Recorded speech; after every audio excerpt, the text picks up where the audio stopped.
Karena Pak Kades Amin Tohari kali ini masih ada acara diwakili Ibu Kades Amin Tohari.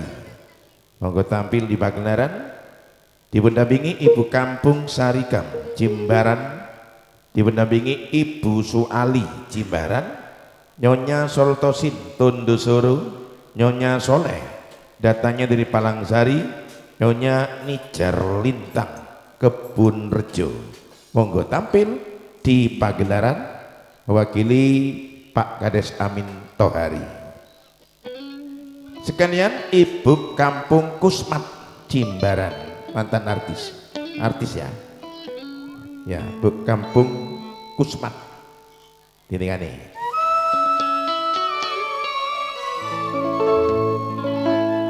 Ibu Kades Amin Tohari kanebun saking Jimbaran, dipun dampingi Ibu Kampung Sarikam, Bu Kampung Suhani, dipun dampingi Ibu Kampung Kusmat, Ibu Soltosin, Nyonya Soleh, Nyonya Nijar Lintang,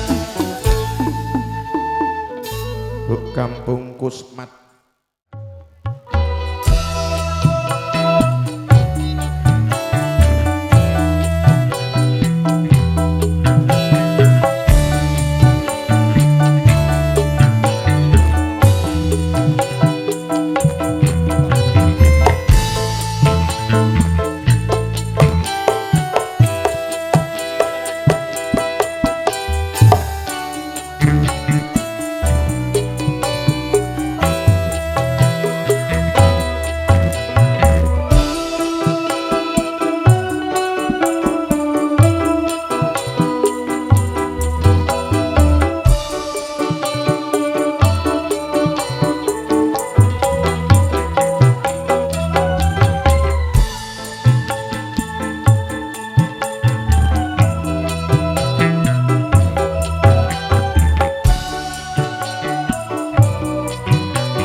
Oh